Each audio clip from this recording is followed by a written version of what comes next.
Здравейте, приятели! В днешното видео отново ще ви представя един уникален продукт на италианската оръжейна компания Davide Pedersoli, която е специализирана в производството на копия на исторически оръжия, пушки, пистолети, револвери, модели от преди 1900 година и на която нашият оръжеен и ловен магазин Black Powder в град Велико Търново имаме честта да сме единствен представител за България. Днес съм ви подготвил нещо уникално, както всички други оръжия на италианската компания. И това е кремъчен двуцевен пистолет модел Hauda в 20 калибър. Оръжието пристига в полимерен куфар, както виждате.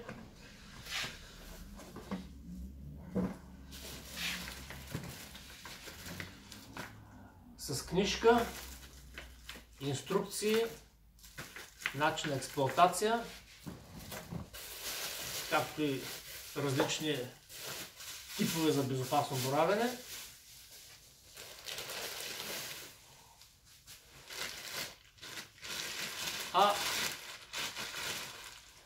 Ето какво представлява и самият пистолет Hauda. Названието си този модел придобива от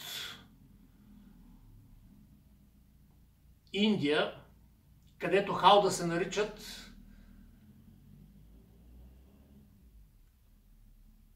тези кошови, които се монтират върху слоновете, които се използват от английските офицери при придвижване в джунглата. Самото оръжие е било използвано от тях, от офицерите, от английските офицери, за самозащита от диви животни, тигри, едри животни в джунглата, където е било необходимо да имаме едно сравнително късо оръжие, но в огромен калибър. И точно това са тези модели, пистолети Hauda, които са в 20 калибър, късо и изключително мощно оръжие. Може да стреля с сферичен куршум, тежъколовен куршум или с дребни съчми, в зависимост по каква цел искаме да стреляме.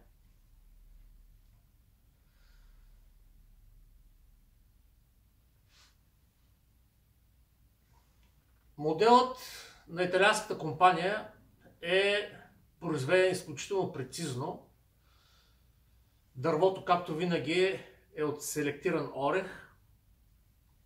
Има накатки на ръкохватката за по-удобен хват. Цевите са оксидирани с кафява оксидация, която придава автентичност на модела. Има шомпол, дървен шомпол, който е с месенгов накрайник.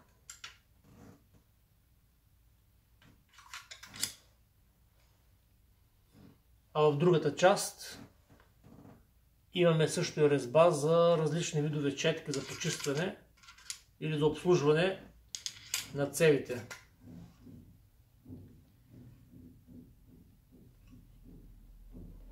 Този модел е от около 1780 година. Кремъчен модел. Механизмите са калени и с петниста оксидация са обработени. Имаме стандартните две положения. Първо положение предпазител, второ положение бойно положение.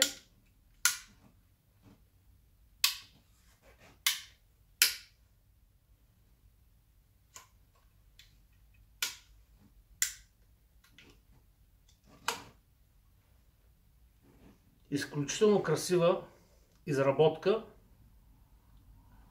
на този емблематичен пистолет. Тежи 2 кг и 200 грама. Нали, тежичък е, но не чак толкова, като се има предвид огромния му размер и големия калибър.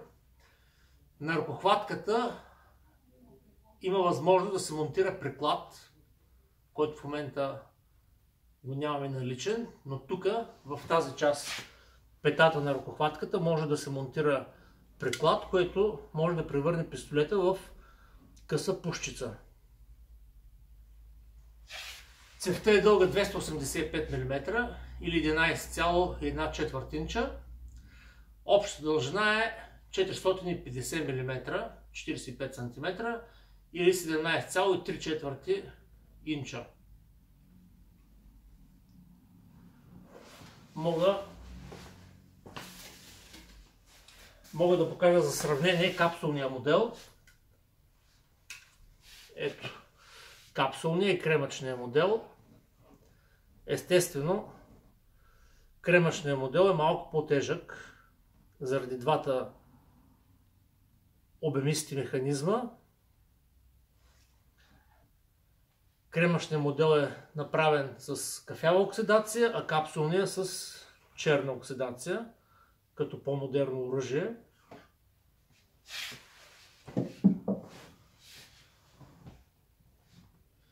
Цевта се държи на клин, стандартен клин за този вид оръжие, който като се избие, цялата цев пада. Отзад се държи на един зъб. Наистина много красиво оръжие, което може да взема достойно място във всяка оръжейна колекция. Нали, ето ги двата модела, капсулния и кремъчния.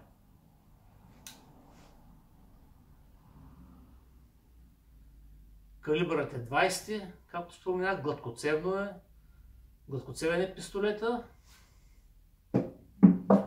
и, както споменах, може да стреля с тежки сферични куршуми или с по-дребни съчми от всякакъв размер.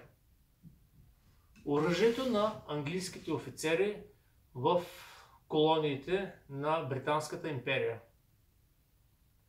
По-ранния кремъчен вариант и по-късния капсулен вариант.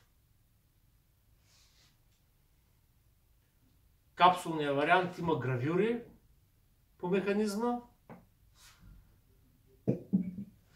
Кремъчният пък има една изключително красива и уникална визия.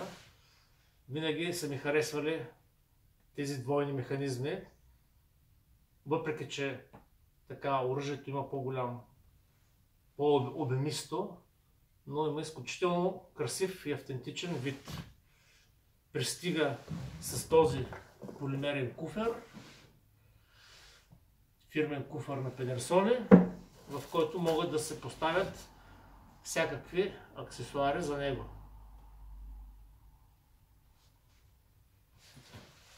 Казвам още веднъж.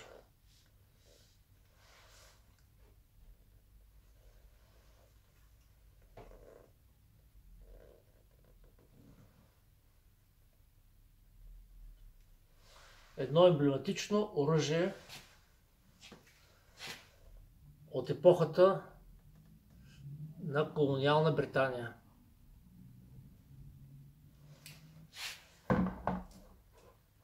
Това беше за сега. Благодаря.